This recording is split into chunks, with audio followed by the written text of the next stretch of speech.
Part 2, Dark Edition. We are definitely trauma bonded. Yes, we are. Okay, what do we want to lead with? I was thinking about the time. Vanessa and I used to live just down the street from each other when we were in elementary school, and I remember going over to Vanessa's house. We lived just, very close. So I walked over. A block away. Yeah, walked over to her house on Saturdays.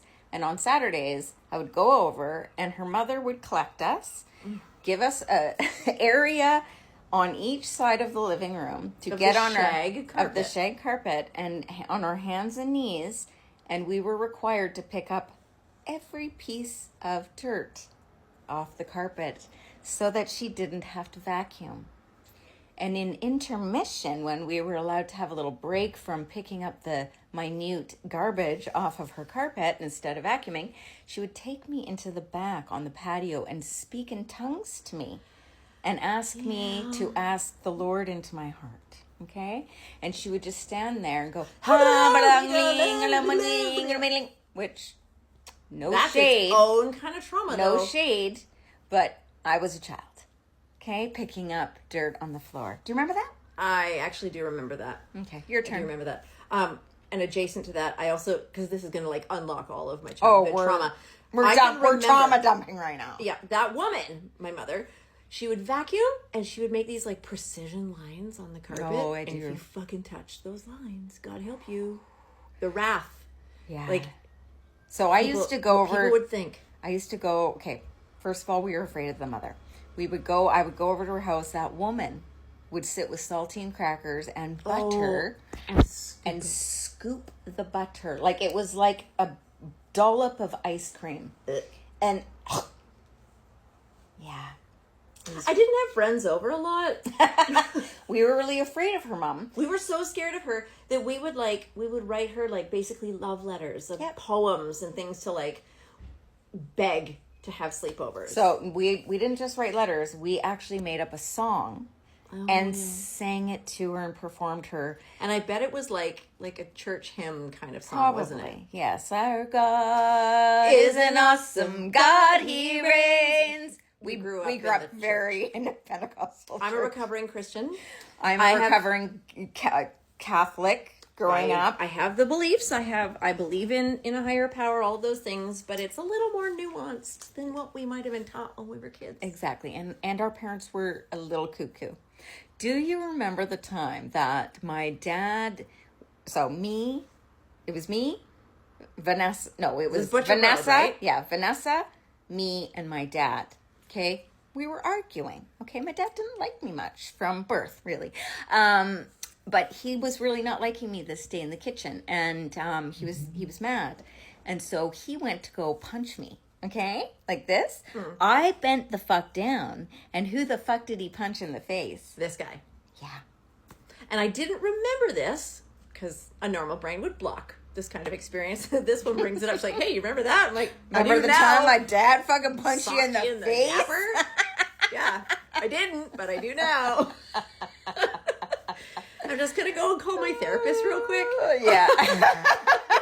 Do you remember in high school that you and I used to have to get escorted? I do. To and from classes because we were being spit on, kicked.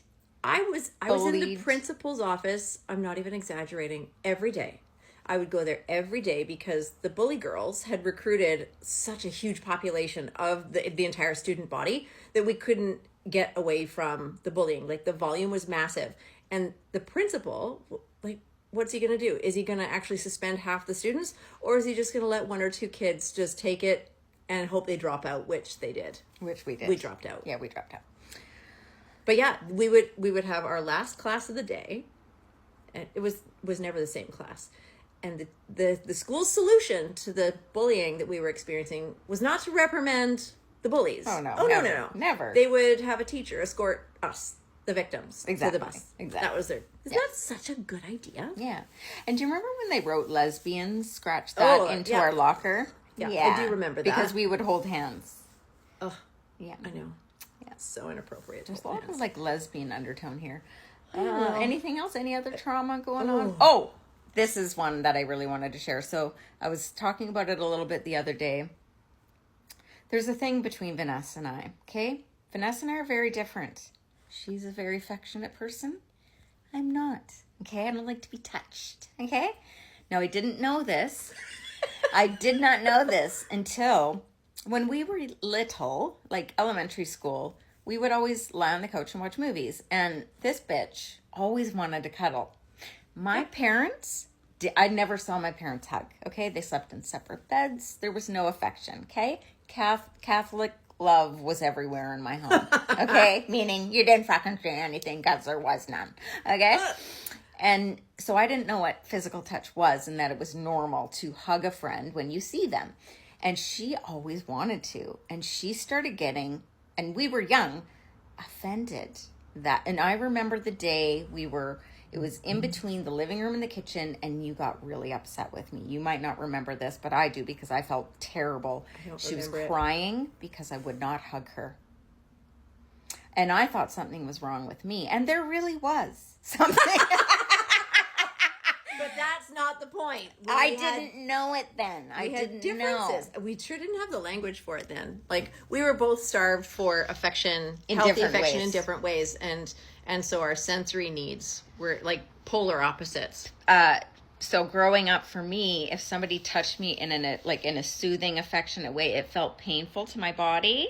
I didn't know that was trauma at the time. I just thought something's wrong with me. I'm a piece of shit. And I just fucked a lot of boys. And she just had, oh my God, this girl was so fucking all the time. Like, this girl was always fucking. Like why? I mean, for one, the adults in my life just didn't give a shit. But if they did, they might have noticed. And that could have maybe been a little bit of a red flag. A little bit, yeah. But anyways, so that went on for years and years. And since we've reconnected, it pains her. I can see it. If I'm on one side of the couch over here, crying like I was earlier today. I just want to I can see a visceral reaction. She wants so badly I want to comfort. And I'm always that's not what she wants. No, get away from me. No. The poor woman is still dealing with my trauma of not liking to be touched. Although, look at us.